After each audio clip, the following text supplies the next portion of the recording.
Estelle, tu peux me conseiller un masque? Mes cheveux en ce moment, je sais pas ce qu'ils ont, ils sont secs, ils sont fatigués. Là, est-ce que tu peux me conseiller une crème? Parce qu'en ce moment, je sais pas, ma peau elle fait des boutons et tout, donc tu pourrais me dire ce que tu utilises toi? On va avoir un très gros problème. C'est que je peux pas vous conseiller si derrière vous avez pas une routine qui va. Si vous avez pas juste la base, les fondations de la maison, tu vois. On va avoir un problème.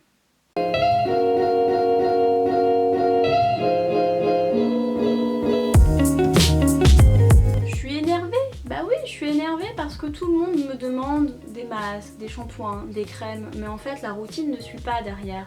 La routine, quand je parle de routine, c'est la routine de votre peau, de ce que vous mettez quand vous lavez, démaquillez, quand vous faites des soins, des masques, des crèmes, la routine de vos cheveux, donc idem, que ce soit shampoing, les sprays, les masques, les après-shampoings, toutes ces choses-là, ça va ensemble et c'est très important parce que si moi je vous conseille quelque chose de naturel et que derrière vous utilisez du conventionnel, ça va bloquer et ça va servir strictement à rien à part perdre du temps et de l'argent.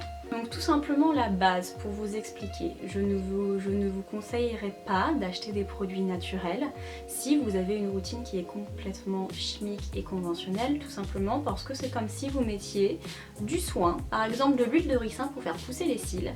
Et bien c'est comme si vous appliquiez votre huile de ricin sur vos cils déjà maquillés avec du mascara. Vous allez me dire pourquoi je ferais ça. Et bien pourquoi moi je vous dirais mais ce masque là ça va être super alors que tu utilises des shampoings avec des silicones, ça ne sert à rien, c'est exactement le même principe puisque certains ingrédients chimiques vont complètement décaper le cheveu ou complètement bloquer l'entrée des soins naturels qui plus est, donc ceux qui vont vraiment pénétrer dans la fibre capillaire. Donc à partir de là, c'est comme mettre une crème sur du fond de teint, vous allez me dire c'est complètement idiot. Très bien, ben je l'entends. C'est complètement idiot également de mettre des soins sans silicone mélangés à du silicone ou voilà, bref, vous avez compris. Donc principe de base, avoir une routine simple et efficace et naturelle. Alors naturel, c'est pareil, on peut entendre plusieurs façons. Toutefois, je ne vais pas vous conseiller de tout changer du jour au lendemain, mais je vais vous conseiller de vous diriger vers des choses beaucoup plus simples, d'apprendre à lire les compositions de vos produits. S'il vous plaît, n'utilisez même plus ces applications qui soi-disant scannent vos produits pour vous les analyser. Qui croit encore ces merdes? Je sais pas. Je vous mets le lien dans la barre de description d'une vidéo qui explique très bien et je vous jure que c'est ultra intéressant parce que c'est là que vous vous rendez compte que c'est de la merde. C'est nul, c'est nul, donc ne faites pas confiance à ces choses-là, s'il vous plaît, et apprenez vous-même à lire. À la limite, j'ai un site que je peux vous conseiller, c'est La Vérité sur les cosmétiques. Vous pouvez le faire, mais c'est juste un peu long et un peu chiant, donc je souhaite que vous le ferez pas. Voilà.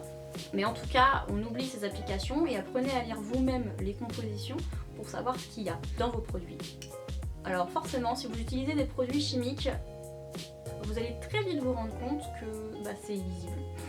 C'est illisible parce que c'est des termes qui sont complètement farfelu, hein, on va dire ça comme ça part dans tous les sens, on n'y comprend rien, donc voilà, déjà vous allez comprendre ça.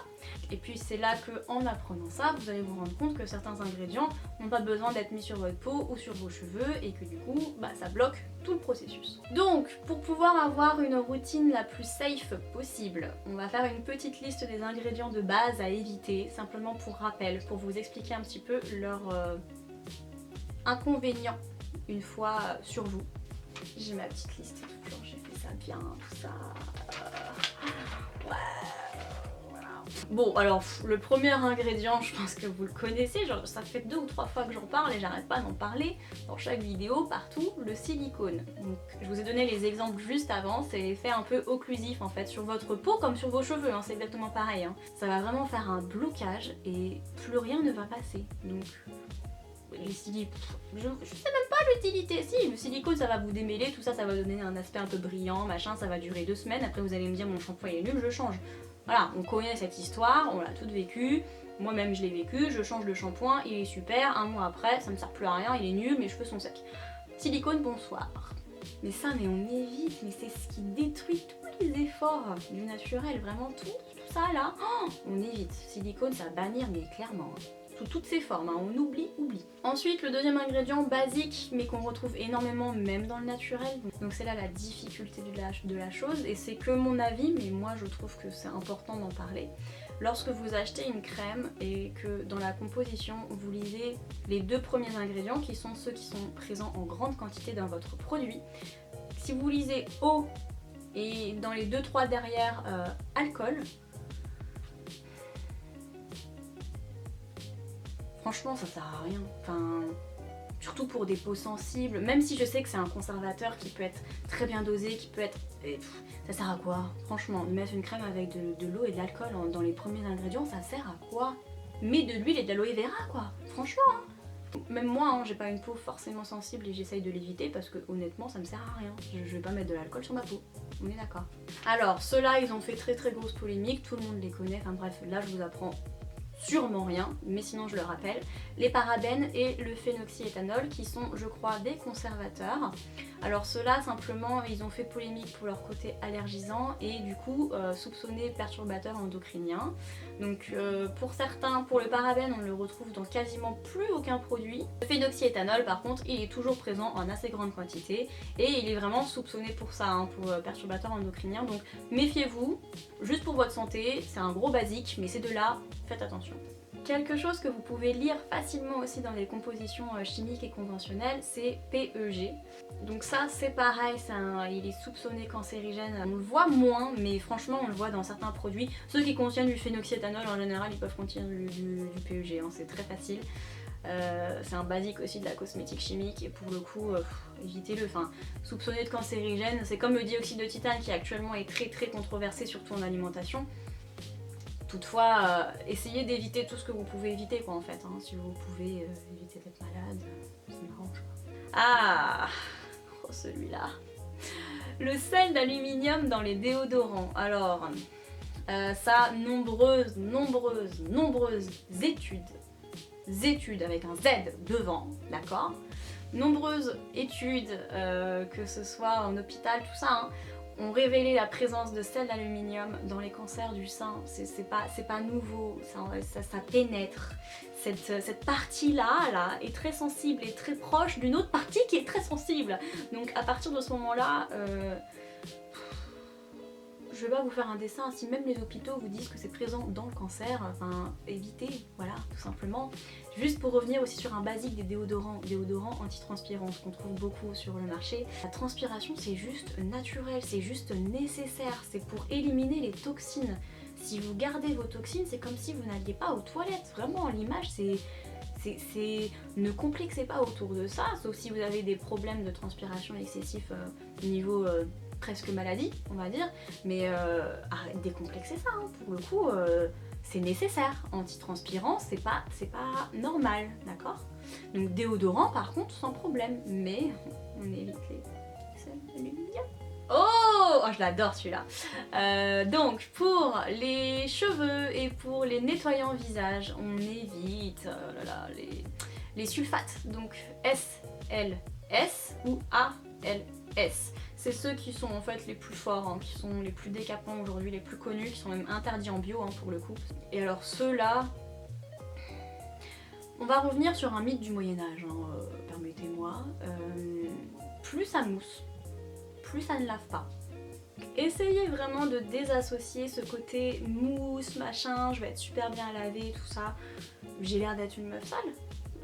Enfin je sais pas, peut-être que vous allez m'en apprendre une, hein, mais moi mes cheveux sont propres, mon visage est propre, mon corps aussi, enfin tout va bien, hein, donc voilà, et je me lave avec assez peu de mousse, tout va bien, je sens bon, je suis parfaite. Donc déjà désassocier ces deux choses là. Ensuite, je vais prendre une image très simple, mais qu'un jour on m'a dit, et je me suis dit, ouais, ok. Est-ce que vous vous laveriez les cheveux avec du liquide vaisselle? Bah alors vous allez me dire, bah pourquoi? Mais pourquoi pas? Parce qu'en fait, le liquide vaisselle a exactement, quasiment, la même composition que votre shampoing. Donc finalement, votre shampoing, c'est comme du liquide vaisselle et vous décapez votre cheveu. Et pour une image qui souvent parle aussi au niveau de la peau, c'est comme si vous vous gommiez la peau, donc ça va décaper tous les jours et que derrière vous vous hydratiez pas parce qu'il y a du fond de teint sur votre peau et que du coup ça fait un effet genre je décape et je mets rien derrière. Sur les cheveux c'est pareil, vous allez décaper, vous allez complètement les perturber, c'est pour ça que souvent on a les cheveux gras ou les cheveux secs, et que derrière en plus vous utilisez des choses avec du silicone, donc ça fait un effet bloquant pour empêcher la pénétration des actifs qui vont venir nourrir tout ça. Mais du coup ça sert à quoi? Donc clairement les sulfates, on évite, mais clairement les sulfates, en tout cas le SLS, le ALS, les deux gros connus principaux, si on peut éviter, on évite. Juste pour info, je me lavais les cheveux tous les jours avant. Maintenant j'en suis à 3 voire 4 jours. Et j'ai les cheveux fins, hein. Enfin voilà, j'ai rien appris, j'ai rien... Voilà. Mais clairement, j'ai eu un gros changement par rapport à ça. Une simple petite parenthèse, quand on passe à des choses naturelles, on n'est pas obligé de changer toute sa routine d'un coup, dans le sens où vous n'êtes pas obligé d'acheter 46 000 produits pour le visage et pour les cheveux. En fait, le but c'est aussi de retourner vers du minimalisme, vers du simple. Donc un shampoing, un après-shampoing, un masque, c'est tout. Et pour le visage, un nettoyant, un démaquillant et une crème. On commence déjà simple, on voit après les autres produits pour kiffer une fois qu'on se sera habitué à tout ce qui est naturel et qu'on aura trouvé pour notre peau, machin, etc. Qu'on aura fait cette transition cosmétique que vous verrez dans une prochaine vidéo. Et habituez-vous d'abord, faites une routine très simple, même avec des produits que vous pouvez acheter du type huile de coco, des matières un peu brutes comme ça, où vous pouvez mettre sur les cheveux et vous pouvez utiliser en démaquillant, enfin ça vous coûtera encore moins cher. Personne ne vous a dit d'acheter des produits bio et naturels qui coûtent hyper cher. Déjà actuellement, si vous consommez du chimique et vous n'allez pas vers la prairie parce que ça coûte super cher, pourquoi le bio coûterait une blinde pareil alors que clairement moi j'achète sur Beauté Privée ou même à Lidl, il y a des très très bons produits bio. Enfin personne ne vous a demandé de vous ruiner, le bio ça ne coûte pas forcément plus cher ni le naturel. Donc voilà, donc commencez soft, commencez bien, apprenez à décomposer vos compositions, ne vous faites pas avoir non plus par ce côté marketing très green en ce moment, très vert, très, tu vois, mais des légumes, tout ça. Donc simplement, principe de base, mettre un soin alors que vous utilisez des produits chimiques derrière, bah ça sert à rien. Donc économisez votre temps et votre argent. Et puis on pourra discuter ensemble à la limite une fois que la transition sera faite et que tous ces produits un peu nazes là jetés à la poubelle, ça sera bien. Merci, venez dans ma team, on fera des sorties sympas et tout, dans la nature, tout ça. J'espère que cette vidéo vous aura plu, vous apporter un petit peu d'informations. Je vous fais de gros bisous, merci d'avoir regardé cette vidéo et à très très vite.